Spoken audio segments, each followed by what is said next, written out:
Hi, everybody, and welcome to Seekers and Finders. This is Gary Falk. I'm your host. I'll be here until 2 o'clock. My guest today is Jerry Katz. I hope he's on the line. Let's take a listen and see if we got him. Jerry. Jerry, I have a question before I introduce you to the Seekers and Finders audience. If I'm so rooted in non-duality, why am I so nervous when I get here in front of all this electronic equipment? Maybe you'll have a solution. But before we get to that, I want to introduce my guest, Jerry Katz, who basically started this whole non-duality craze that's going on, and if you got a problem with non-duality, you have Jerry Katz to blame. Jerry, what happened? How did this whole thing come about? This whole non-duality thing. First of all, I want to say that look, I'm nervous too. You know, we're both nervous. We're two non-dual nervous guys. Okay, go ahead. Now, when I had a radio show, it was a very, very small audience. As a matter of fact, it was so small, I could go to every listener and explain individually what I was talking about. But I think Jerry, I think that's what we might have to do. But go on. No, non-duality was. I kind of stumbled into non-duality. It's just sort of something that you have to stumble into it, because non-duality is a realization that there are not two things. So when there are not two things can't come together. So non-duality isn't a linear walk. So I can't say, well, I think I'm going to become awakened to the non-dual reality of existence, but first I'm going to stop for, a Whopper at Burger King. It's not a linear thing. It's kind of like a bolt of lightning, and suddenly you realize that you have an insight into the nature of reality, and that nature is called non-dual. So with me, I had a few different experiences like that, but one day somebody told me the word non-duality, and that was in the 80s, and the word just was like that bolt of lightning. I couldn't get it out of my mind or out of my head, and it's been years just trying to figure out what non-duality was.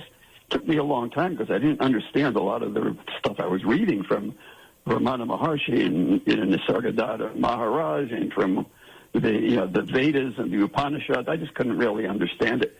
Took a number of years, but finally I felt that I had some level of understanding, and that's when I had an urge to, and it was just a sudden urge that I had to talk about non-duality. I had to communicate it to as many people as possible. Now, this was before the Internet, so tell me, how do you communicate non-duality or any difficult concept to a large audience? You have to knock on doors. Really, you have to knock on doors, Jerry, but thank God we have the Internet.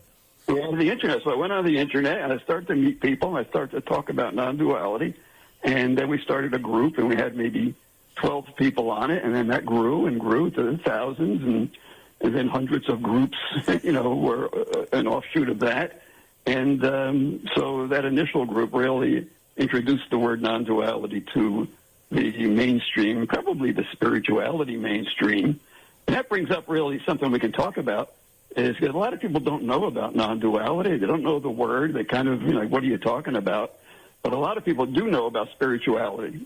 Probably people listening to this show are already going to have some experience with spirituality. Everybody listening to this show knows about spirituality because I've had different guests on, and we talk about different aspects of spirituality. But you're right. I would think the general spiritual population, non-duality could be, like, what's that all about? So let's talk about that.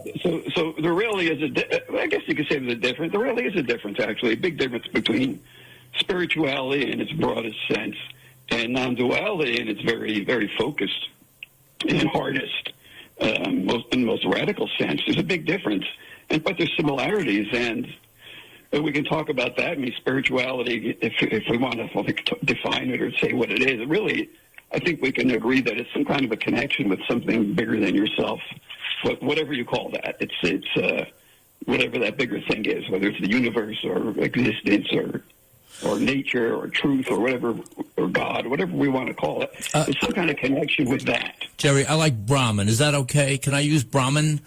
Because I go back to the old, I had an Indian guru a long time ago. So, but yeah, it's the same thing. Brahman, God. How about pure consciousness? How about grounded being? Yeah, there's even All more. of There's even more. More. You can make one up. All of them. All of them. So and so you can find this kind of connection. A lot of people, probably everyone listening here has experienced it probably more than once. You can find it whether it's in nature, up in the mountains, up by the ocean, or you can find it even socializing with friends and great food. You can have this transcendent experience. It's beyond your everyday, right? You just be laughing and feeling good and happy. Having fun. It's something that a spiritual experience totally absorbs your attention and kind of transports you to a level that your everyday life doesn't, or normal life doesn't experience. It's a bigger picture. It's a bigger scene. You touched on something, Jerry, because I want to, with your help, demystify this whole thing, because I talk to a lot of people and they have a lot of ideas about this non-duality thing, but I want to demystify it. And you mentioned, I think, the key word, practical. So let's talk about like what it is on a practical level, not some kind of airy-fairy theoretical level, but on a day-to-day level. What I'd like to do is first say a little more about spirituality and then create the bridge to non-duality, and then talk about practical stuff if you want to, if that's okay. I think that's a great idea, but I want to... that's a great idea, but I want to interject something. I think I was one of the relatively early adopters, because I joined you had a Facebook, no, not a Facebook, Yahoo group, Nonduality Salon. That's the group you're talking about, am I right? Way back in the 90s, sometime, I don't know when, it was long ago. Yeah, we started actually even before Yahoo. We started with something called e-groups. That was bought by... Actually, even before e-groups, we started on a group called One List. One List was purchased by e-groups. Yahoo Groups purchased e-groups. Okay. And now you and me are going to buy Yahoo Groups, right? Yeah, we're going to have to, and we're going to call it Jerry Groups. I'll let you. No, but that's where I came in. I didn't come in the early days, but I came in Non-Duality Salon, and it's just been. You're right. It's been growing exponentially. This whole, even though a lot of, and I do want you to expand on spirituality, and we'll take it from there. The different, but a lot of people. Although a lot of people don't know about non-duality, there's still a heck of a lot of people now who do, and so it's kind of a growing thing. But let's talk about spirituality, and then you'll make that distinction between spirituality and is it a subset? Yeah. I don't know. All right, go ahead. Yeah, I was just saying that spirituality is a transcendence and the feeling of a connection with something bigger, whatever we want to call it, whether. We went through all of those names.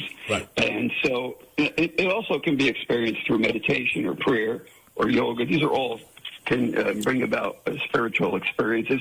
Or you can remember something from when you were from childhood or from a year ago, some kind of an experience, a transcendent experience took you beyond the ordinary world and made you feel connected with the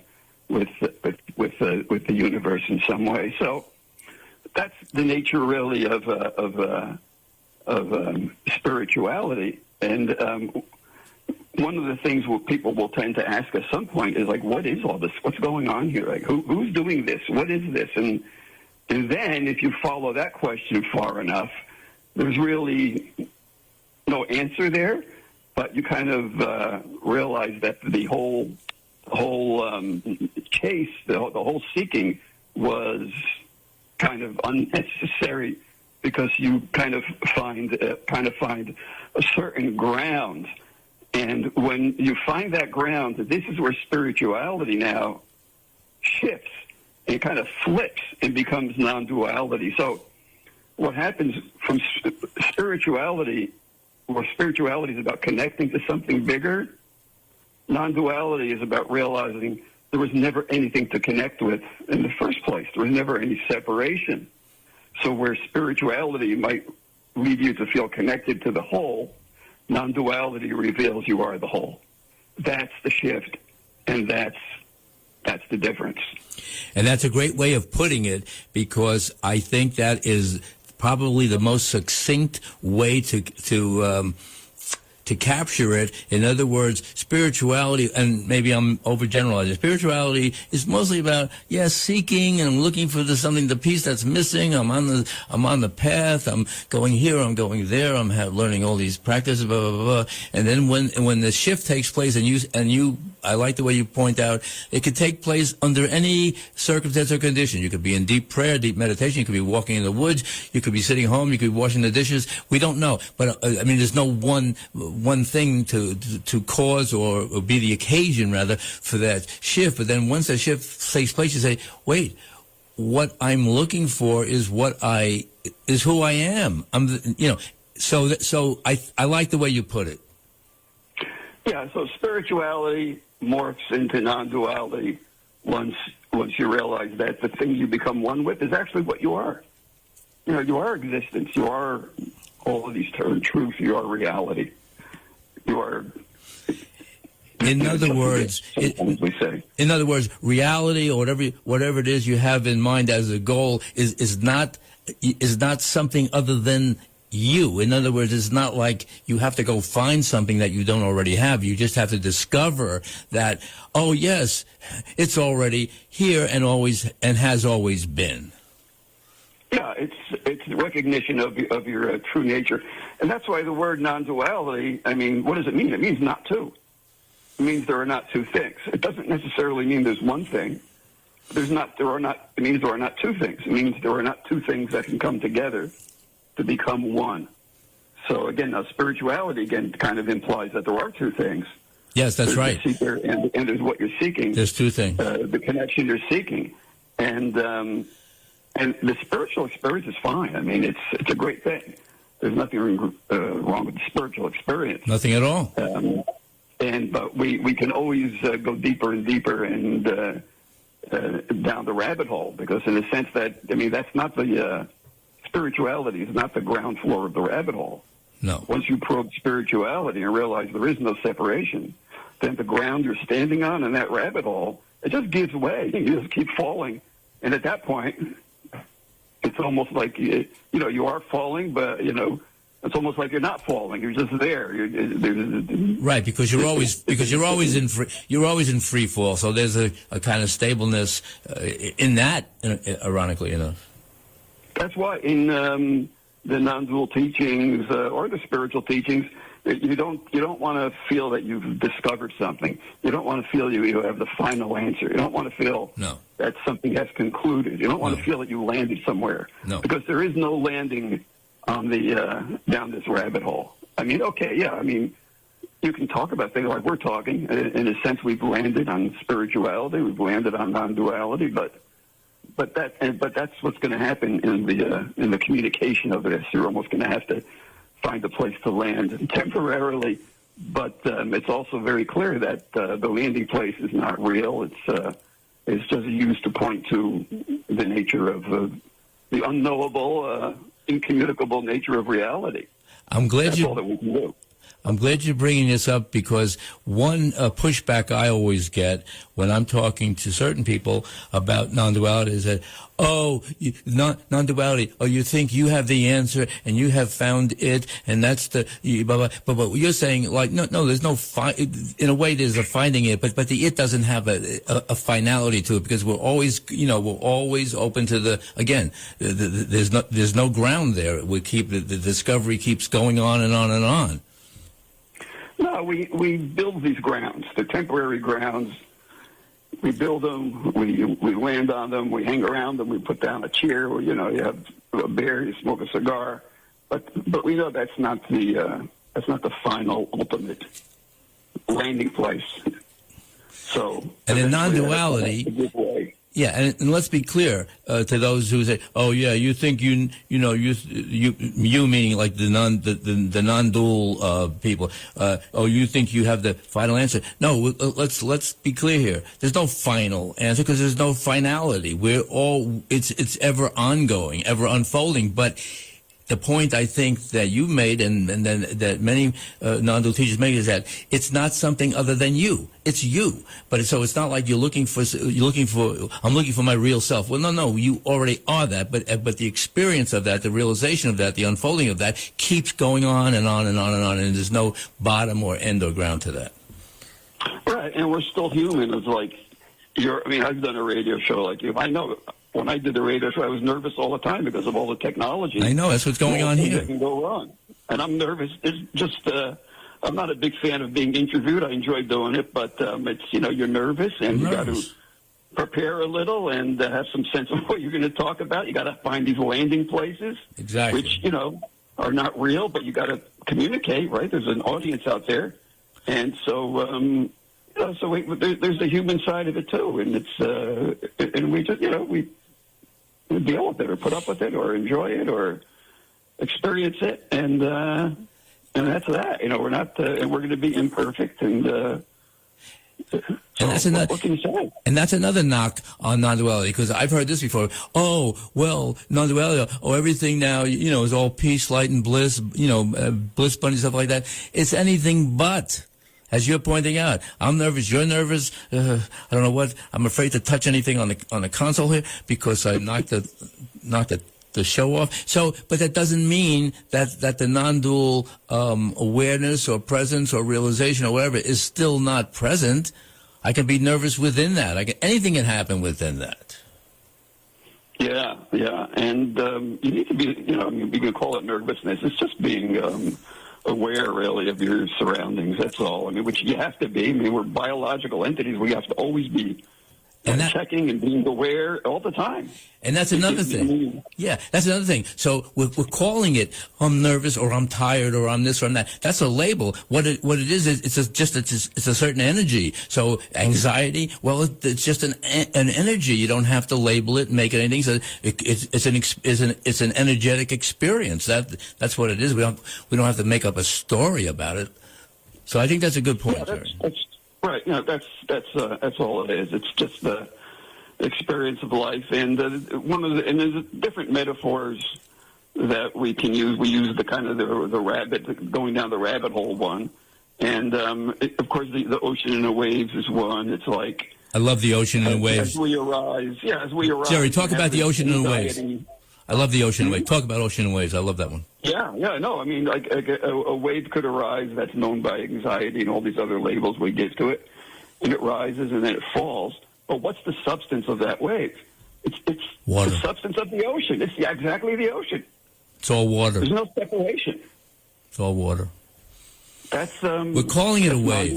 We're calling it a wave. We're calling it a big wave. A small wave, or this wave, or that wave, a beautiful wave, a horrible wave. But it's just water. It's just water. It's exactly the ocean. How can it be other than the ocean? Can't be. So everything we look at and experience is ultimate reality, which is what we are. That's it. How can we be something other than ultimate reality? What would that be? How could we be independent waves? How could we be independent waves? In other words, oh yes, I'm a wave. Look at me. Yes, well, are you an independent wave? No, there's no such thing. There's only ocean. Right. But as people, we before we even discover spirituality, we think we are separate. And then we have an experience of connecting with the ocean. We call that a spiritual experience. And then in time we realize we never really connected. We weren't ever separate from the ocean. And then we enter that non-dual phase. And that's, again, I'm just repeating the difference between spirituality, which feels like a connection with, and non-duality, which says you can't connect. You're already connected. I think What are you doing? I think that's a great distinction. Frankly, I never thought of it in those terms. But yes, I can see. Yes, spirituality about seeking, striving, and attaining this, that, and the other thing. Whereas non-duality says, whoa. What are you trying to do? I'm a wave. I'm trying to become the ocean. Well, no. There's only the ocean. So yeah, that's exactly what it is, and I think people, again, I know all your listeners know about, or have had spiritual experiences and have spiritual lives, and so this is just a way of just flipping it a little, and, in case they were never sure what non-duality was. I think now people can say, yeah, I get that. I get that. Okay, but here's a good point. I can get that, but now you said something earlier, and it matches my experience to a T. In other words, I discovered non-duality through the classic book by Nisargadatta, not by him, it was his dialogues, I Am That. A lot of people came to non-duality that way, 1980 or something like that. But, and as you said, it took you, I got all the ideas are all there, sure. You got, there's only, you are that, there's only that. Okay. But it took me years and years and years, just like it took years and years and years in your case it finally like seeped into where it was now part of your day-to-day, my day-to-day consciousness existence, but it didn't happen overnight. That's true. And the works and the books that really got me were like the Ashtavakra Gita, the books like that. The Advahuta Gita. The Advahuta Gita, the Ashtavakra Gita, I know those books, the Ribu Gita, all these Gitas, this is coming out of the Hindu tradition, but there are Buddhist non-dual, fascinating texts, Christian mysticism, that's about non-duality. So it's not just one thing. It's not like, oh, that's a Hindu thing. No. It's not, it's a universal thing, but it's been expressed in certain ways. But yeah, the Ashtavakra Gita was major, the Advahuta Gita was major in my, again, it has to percolate, it has to seep in, it has to come down. Not just you get the idea, it has to be part and parcel of your everyday conscious awareness, and then it becomes like, oh yeah, of course, whereas before that was like, it's a nice idea, but if it only wasn't, if only it was practical. I get that a lot. It's just not practical. Yeah, well, so just finishing with the Avadhuta Gita, I found that, I know we want to get into the practical side. I just want to finish on Avadhuta Gita. I found that really, really difficult to understand. So, because basically it said that there's no you, there's no one there, there's nothing happening, and it took me a while to see that. So that text was really difficult but once I was able to get some sense of understanding of that, then I was able to go online and talk about non-duality and start a group. So I just wanted to finish that point off, but talking about the practical stuff. But before we get to the practical, I think that if there's any stumbling block to let's say, okay, a person who's involved in spiritual pursuits and spiritual practices, I think the main stumbling block with the whole non-dual thing is like, what do you mean I don't exist? Or what do you mean I don't have a self? What is this all about? Like that creates a kind of little anxiety or whatever. You want to talk about that before we get to the practical things?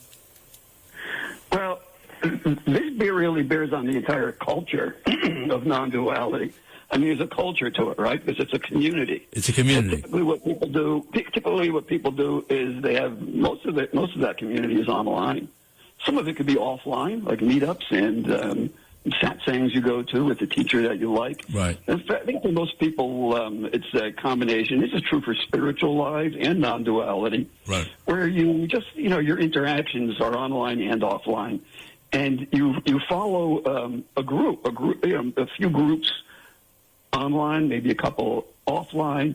And that combination of groups then becomes your world, right? Your spiritual or your non-spirituality or your non-duality world. That's the way it is for me. That world, I said that's the way it is for me. Just what you're describing. I have a whole world online. I got all my groups and my Zoom calls, and I got my community online. And I go, and I'm going to go in January to a little retreat with John Aston and Dina Evans. So it's both. It's online and it's in person.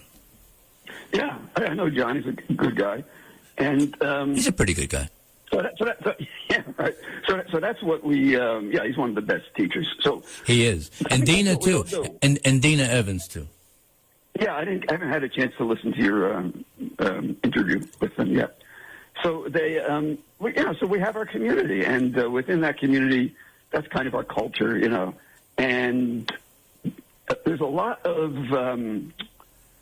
I don't know, how would you say it, the way of languaging, the way of communicating the spiritual teachings or non-dual teachings within that community that everybody builds for themselves. So there's a way of communicating. And what happens is that community we built, it's kind of like, you can call it a bubble. You can call it an echo chamber too. So what's happening is all the stuff people are saying, right. It's very much a lot of the same stuff said in different ways, and it bounces off the walls of this bubble or this echo chamber. And people, as a result of being immersed in what's being communicated, all the insights and claims and confessions and interpretations, as a result of that immersion, a couple of things happen. One is that you become educated, right? You learn. Right. Because the people in your community are going to be good people, and you're going to learn, right? And you might become enlightened. Right. So that's all valuable. But at the same time, all of those claims and confessions and statements and insights and teachings, it can become a lot of the same. It just keep bouncing around. Right. And so there's the possibility, I'm suggesting that it might be a good idea to kind of step out, even though our echo chambers are full of good people and good teachings. There are no arguments there. No. It might also be healthy to kind of open the door of the echo chamber and get out and see what else is out there. Hey, good. Hey, Jerry, Jerry, that's a good point. Let's talk about now, maybe breaking out of the bubble in the next half hour of the show. I just want to remind people or tell them, if they're just tuning in, we're live and local. We're right here in the heart of the Catskills in Roxbury, New York at WIOX FM 91.3. The show is Seekers and Finders. I'm your host, Gary Falk. My guest today, Jerry Katz. We're talking about non-duality. We're talking about spirituality. We're talking about the echo chamber. We're talking about a lot of stuff. So now let's talk about this point you bring up. Like, hey, after a while, we're saying the same things to each other, and we're all like, yeah, right. But what about like opening up and maybe let's bring it out more into this, let's call it the spiritual world? I mean, I don't know. Do you have a better description of? So I want to just backtrack, because you mentioned that people are going around saying there's no you, and there's, a lot of, and some people might react to that in a way that isn't exactly positive. Like, what do you mean there's no me, there's no you? Well, they might try to. Well, they might even try to smack you. If you're in a bar or something. Anyway. But I get bad vibes whenever I tell somebody, there's no you. Yeah, it doesn't work. And it depends on what echo chamber everybody's created for themselves. If you're in the echo chamber where you got people going around, Tony Parsons or whatever, who's fine, who's teaching the basic truth.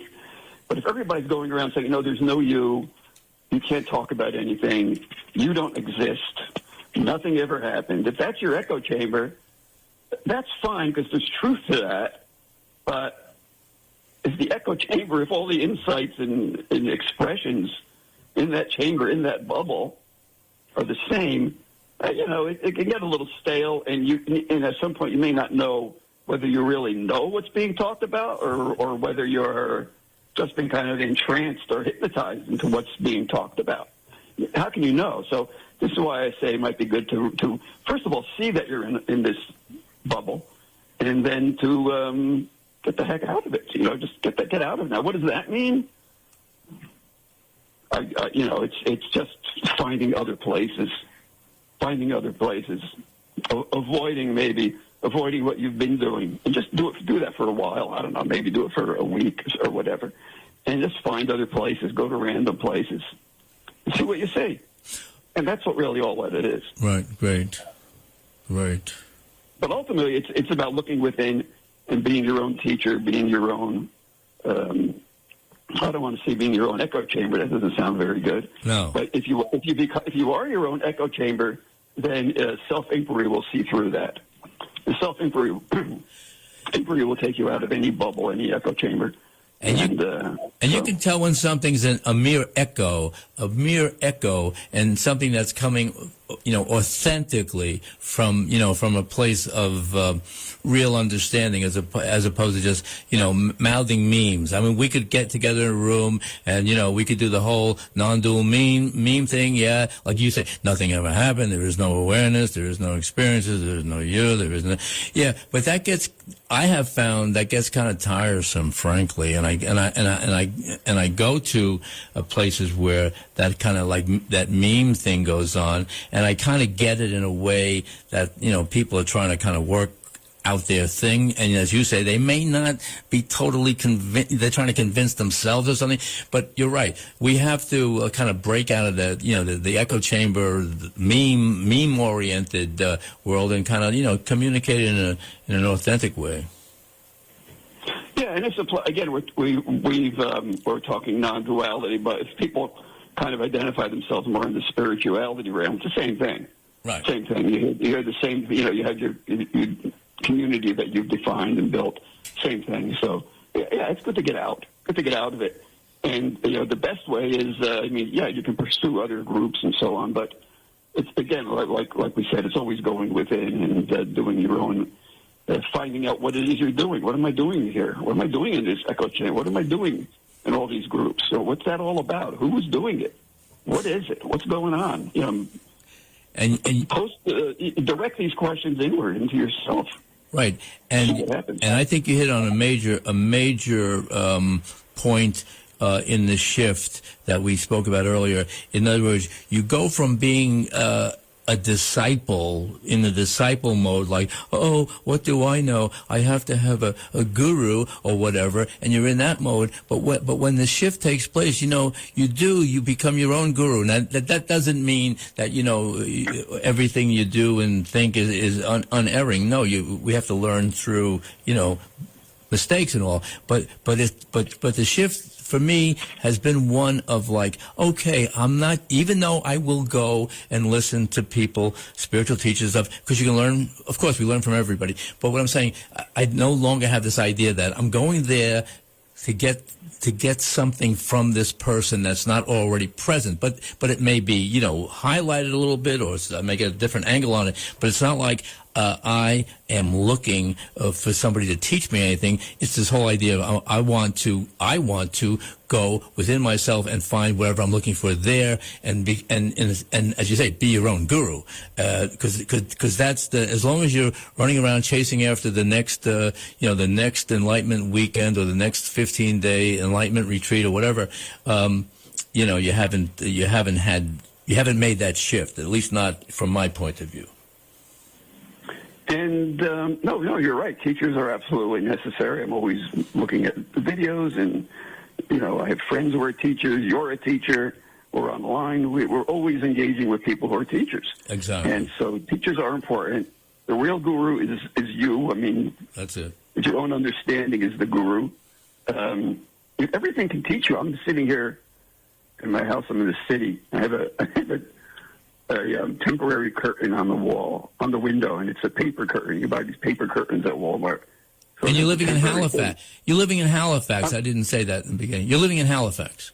In Halifax, Nova Scotia. And I spend some of my time over at the beach. Today I'm in the city. So I'm looking at this paper curtain, and it's torn.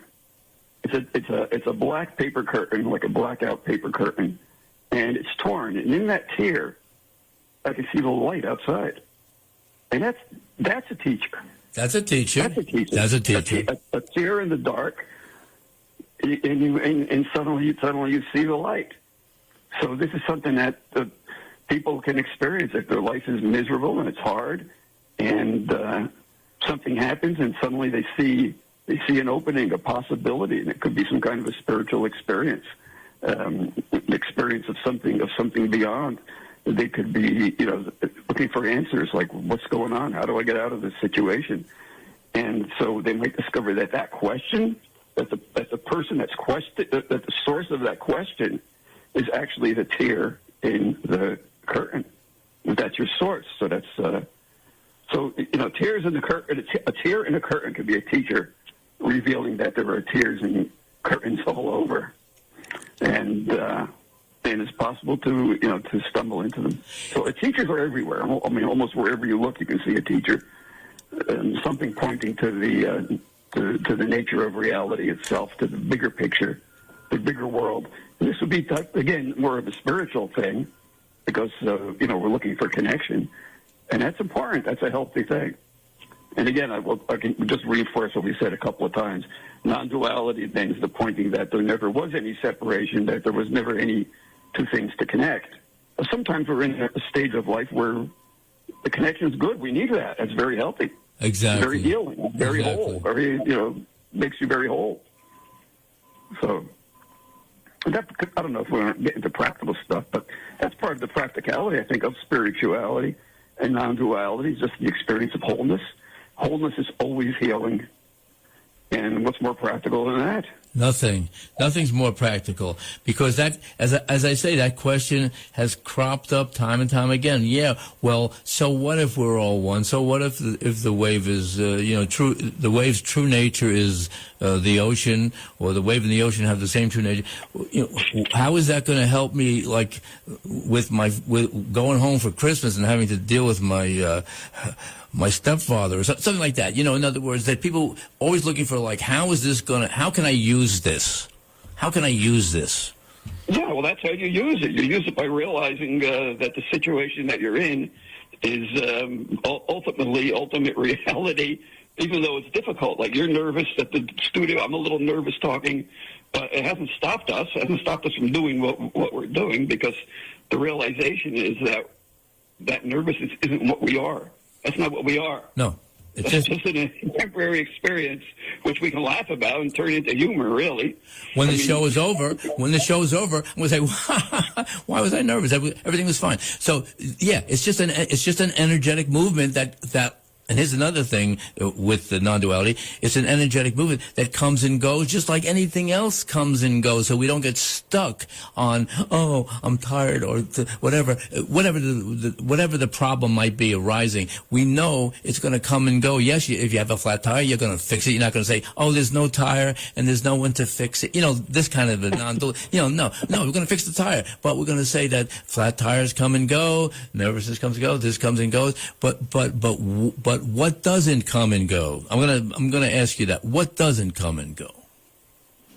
Yeah, so that's what you're always going to be putting your attention on primarily, and that's like a practice. It's so what doesn't come and go is fundamental reality. Doesn't come and go. I mean, that which does come and go isn't reality. So reality is that which doesn't change, never comes and goes. Again, it's the ocean rather than the waves, although the stuff that does come and go, it's still made of the substance of the ocean. It's still made of ultimate reality. There's still not two. There's still not two. Whatever's going on, no matter how you want to describe it, nervousness, energy, this, that, the other thing, pixels or whatever, protons, whatever you wanted to say, it's not separate from, it's not independent of, and it is not two of the one fundamental reality. There's only one, and to kind of come into an awareness of that takes the edge off a lot of experiences that may be seen to be like negative or something. The edge is not that the tire isn't flat, but it's like okay, it's not the end of the world. Fix the thing and get there a half hour later or whatever. Whatever the situation is. Yeah, that's the practicality of it. So then you can do a practice to bring your attention to the fundamental ground of reality, whether it's a meditation, whether you do yoga or prayer, whatever you do, you can do a practice, formal practice to concentrate on that. Now, someone else might say, well, there is no you to do a practice. Right, that's what they say. That's what they say. If that's part of your echo chamber, then okay, consider that. But engage in some practice which brings you in touch with the ocean itself. There's other metaphors like that. We can talk about the clear sky and the clouds. I was going to say that. Like the waves. Hey, Jerry, you're stealing my material. I was going to do the clouds, and I was going to do the sky and the clouds. Okay, all right, you beat me to it. Well, I got to get my material from somewhere. Anyway, you beat me to the. You're too fast. I'm not perfect. But Jerry, you mentioned the key word, and this is another objection I get a lot from because I talk to people about this stuff a lot, and they say, "Oh, non-duality. You say there are no practices. You don't have to do anything." Well, you are already mentioning a few practices there, so there are practices. It's not like you don't have to do anything. You just sit there all day and do nothing. I mean, let's talk about some of the what we might call, and this is antithetical to the hardcore non-dual people say, well, there is no practice because there's no one to do it. Just like you said, well, we're not talking about the hardcore. I think in an earlier conversation we distinguished, or you distinguished, and that was a good one, between like hardcore non-duality and softer, I don't know what, more user-friendly non-duality. So there are practices in the more user-friendly, and we know the hardcore people will say nothing ever happened. There's nothing going on. But why they are saying that, I don't know. But anyway, you know what I'm talking about. Is like the memes of nothing ever happened, and there's no one to do it, and there's no one to practice. But right. Yeah. No, go ahead. No. I'm turning it over to you. No, so we've seen the split between spirituality and non-duality. We saw how spirituality is the seeking or the experience of union with existence. And then we saw how non-duality shows us that we are existence. We don't have to connect with it. Right. And now what you've pointed out is that non-duality itself splits off into two kind of fragments. There's the hard non-duality, which says there's no you don't exist. And there's a softer non-duality, which could involve practices. It could involve oneness experiences. It might even involve some spirituality. So this is the nature of it. We can keep probably break down non-duality more and more. Because if you're saying there's no self, there's no others, well then why be nice to people? I mean, where does the compassion come in or anything like that? Because there is nobody, either to be compassionate or to receive the compassion. So I think that's a good distinction between, let's say, hard and soft non-duality, because we know people that are just hardcore. It's like, no, there's no, whatever you say, they're going to say, no, there isn't any. Like, well, but what about no, there isn't any. There's no experience, there's no this, no that. Yeah. But that also gives you unlimited freedom. If there's nobody and there's nothing happening, your freedom is just unlimited. And there are no rules in non-duality. Some people will say, well, what does non-duality say about this or what does it say about that? Right. There's no rule. It doesn't say anything about anything. There is no rule in non-duality. If you want to follow a practice, follow a practice. I mean, you can do whatever you want. Right. If you want to follow a traditional religion and do all the rituals, every Sunday or Saturday or whatever, and do it. Non-duality doesn't say you can't do it, or if you do traditional, say, religious practices, doesn't mean you're not non-dualist. It just means you're practicing. You're doing what you're doing in life. You could be collecting stamps. That's all. Collecting stamps doesn't mean you're not non-dualist. It means you're collecting stamps. So there's no rules in non-duality. No, I'm glad you're saying that, because I'm not going to feel guilty about playing Scrabble online for 3 hours a day anymore. I'm not, because that's what I'm doing. That's non-dual too. That's another. I might check the non-duality rule book on that. Well, wait a minute. If you find anything, don't tell. If you find anything I'm doing wrong, don't tell me, please. I won't tell you. No. Well, I'm gonna. No, there's no rule book. There are no rules in non-duality, and people again when they get involved in their bubble, their echo chamber, they might have an impression that there are rules and that there is a way people should talk, and there is a way people should act and behave. And again, the echo chamber is fine. That's where we're going to learn and express ourselves and become enlightened, but it's limited. It's limited. It's good to get out of it. Get out of the bubble, as you say. Get out of the bubble. But I think also getting out of the bubble, is mostly not only about getting out of the bubble in your interactions with other people, but getting out of the bubble in your mind, like, oh, nothing's going on here yet. I got this pain in my side, but nothing's really happening. You know, that's the bubble in my let's say would be in my own mind, like to deny my moment-to-moment experience, and that's called I guess spiritual bypassing. Yeah, that's a whole other topic too. Yeah, exactly.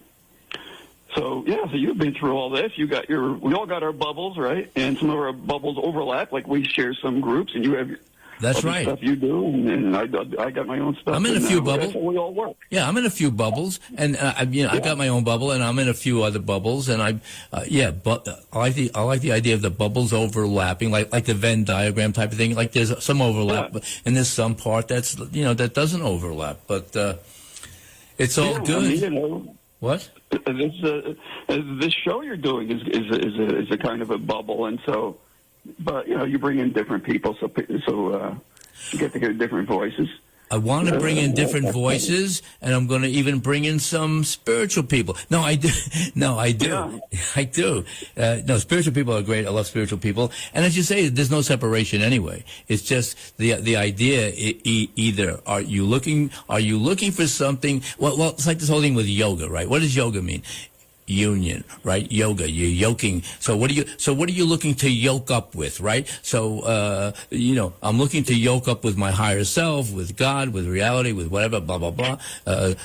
Or you kind of get that, well, there's nothing to yoke because it's already been yoked. There's not two. Yeah, I mean, in a sense, everything is yoga in a sense. Everything is, you mentioned earlier about doing practices, and there are formal practices, and you can follow something from a teacher, and it's good. But just being alive and paying attention to the world around you, attention is a great practice. I mean, we do it all the time. Yes. We pay attention, so we might be aware of we might pay attention to attention. Right. That's a great practice. That's great. That's like awareness of awareness. That's a great practice. And Rupert Spira always talks about that. But you can just do what you're doing, whatever a person's doing, listening to music, going on Facebook, then just stop and say, like, wait a minute, I'm paying attention. And then just shift it and say, then pay attention to the fact that you're paying attention. And that's a practice. I mean, just your own attention. Right. What am I paying? So here's the practice. What am I paying attention to right now? That's, as you say, stop, pause what you're doing. I'm washing dishes or whatever. Okay, just stop momentarily. What am I paying attention to? And it's like it's like a koan, because there's not necessarily a kind of rational explanation, but you kind of get kind of what you're paying attention to. Or what's paying attention? What's paying attention here? What's going on here? So it's this constant, not necessarily a formal practice, but like as you go through the day, spontaneously these things arise. Like, hold on, what am I doing here? What is this? What is this? And so I think that's a real practice. And yeah, you mentioned Rupert Spira, and Shinzen Young, I think is another one who's good on just noting what's coming up, noting. So and it's not, and it's a lot of people, a lot of good teachers out there. Yeah, and if you just consider attention as the practice, any attention that's based in fundamental reality or based in what attention itself is just an ongoing practice. It's called life. It's just enlightened life, and you can call that yoga if you want, I suppose. I like life. No. Do you practice yoga? No, I practice life. I like that better. I'm going to do life. I'm going to do life practice. Forget yoga. I'm going to do life practice. Well, hey, I think it's all yoga. I mean, there's the hatha yoga, which I don't get hatha yoga. I don't do that. Listen, I don't do hatha yoga. No, I'm not sitting. No. I'm not sitting in the lotus position. I never could get into the lotus. I was a failure at hatha yoga. I could never get into the full lotus. I don't want to go there anymore. I'm done with hatha yoga. So I have a couple of good friends who are yoga teachers, James Travers and Mandy LaBelle, and they hold hatha yoga classes, and I just couldn't go to them because I couldn't I just don't, I feel too nervous. It's not my thing, Forget but they told me. Jerry, forget hatha yoga. Jerry, forget hatha yoga. I couldn't even do Tai Chi. They say, like the Tai Chi thing, you have to like raise your foot and stuff. I couldn't even do that. Forget hatha yoga. I'm not doing anything. I'm not doing any physical yoga. Physical yoga's out. I left that bubble a long time ago. Oh, terrible. But what I learned from my friends who are yoga teachers, yoga teachers, is that, yoga isn't necessarily hatha yoga. Yoga is life. Life. Yoga is just this union with fundamental reality. It's the understanding of fundamental. It's the practice of attention. Attention That's to the it. That's the real yoga. That's all yoga is. Life is the real yoga. You don't need any asana, whatever. What is it? What is it? The bear position? What? All these positions. I don't like them. I don't know. I don't like getting into it. I don't want to go into it, but I don't like to get in. So, and they divide yoga, right, into different categories, like, I'm doing karma yoga, and they go off to do karma yoga. I'm doing Raja yoga. But really, but as you say, life is the yoga. Life is the yoga. Yeah, life is yoga. And I suppose, you can use the ocean and the wave metaphor. I mean, the waves are practicing yoga when they arise out of the ocean. They realize that they are the ocean, and then they crash. They crash and they're gone, and they realize that too. So there's yoga all over the place. And I think that attention and attention to attention is just a great practice. And in a sense, we're all doing it all the time, but we can refine it and keep it focused on ultimate reality, the nature or the absolute, or, on the nature of reality itself, which is our true nature, which is what we are. And that's I like this expression I read like many, many years ago. Is that which is looking or that which is seeking is that which is sought. So that, again, there's that yoga or unity there. There's not two things. That which is looking is not looking for something other than what it already is. That's a non-dual expression, yeah. So the spiritual expression would be more like it's like the seeker. Like the seeker and the sought are separate, and the seeker is trying to connect with the sought. Right. That's what they're seeking. It's like the whole higher. It's like the whole higher. What? Go ahead. What?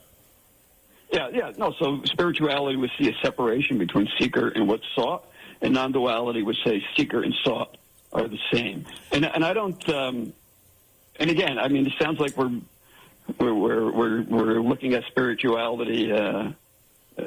Separately from non-duality, but spiritual lives are important. I read a lot of spiritual literature. I enjoy it. I do too. And so there's a place for spirituality in my life. And what are you reading now? Yeah, I'm a reader too. And so what are you reading now? Well, I've been reading my bookcase. I've been reading. It's not really spirituality, but it's Wei Wu Wei. Oh, listen. And his stuff is actually radical non-duality. Listen. But I've also been reading Alan Watts. Alan Watts. The Taboo. Alan the book Watts. on the taboo against knowing who you are is a great book. Great book. And that's a non-dual book too, I think with a spiritual angle. But Wei Wu Wei, it was way out of there. Wei Wu Wei. Wei Wu Wei. If I read some of his stuff, it's from his book. He says we should never forget what we're looking for is what is looking. That's exactly what you said. That's what I was saying. Well, it turns out, ironically enough, Wei Wu Wei, when I was first getting into this non-dual thing after spending many, many years in a different tradition, Wei Wu Wei's books were major. I'm trying to think of the major book. Don't tell me, Jerry. It's been a long time, but don't tell me something about bondage. Something about bondage.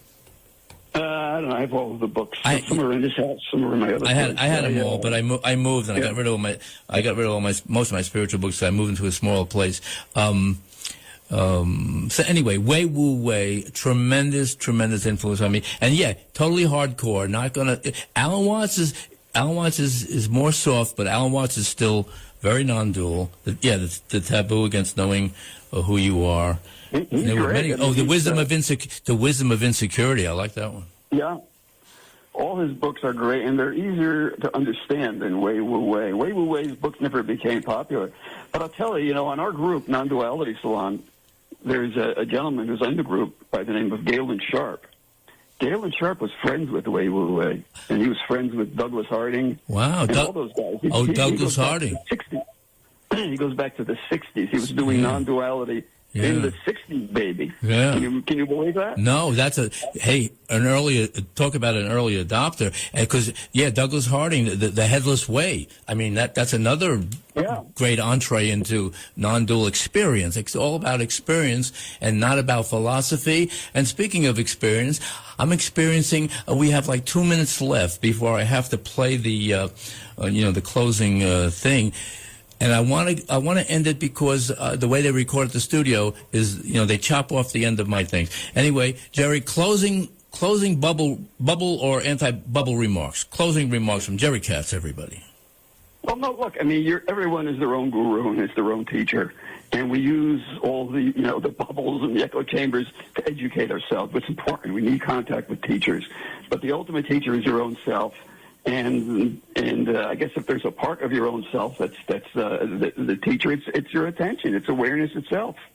So the ongoing practice, and it's totally free, and it's pay attention to the fact that you're paying attention. Be aware of the fact that you are aware, and focus on that as much as you can, as often as you can, all through the day, and it'll transform you. It'll make it very, very clear that what you are is the absolute existence itself. And then that's the experience. That's the experience of non-duality. That's it. So it's attentional work. Attention, awareness is the guru. It'll reveal your real self. And Jerry, I could not have said it better myself. You said it perfectly. I'm going to play it back, and hopefully everybody will listen to this. I'm going to get the archived recording of this, and I'm going to post it all over our non-dual world, and going to break the bubble, and I'm even going to post it to some spiritual groups. All right. Okay. All right, Jerry. Thanks so much. Even though there is no Jerry, I want to thank Jerry because no Gary. I want to thank you. Even though there's no Gary, I want to thank you. I always enjoy being in your company. Thanks a lot. It's always fun. It's always fun, and you always make me nervous, Jerry. So thank you very much.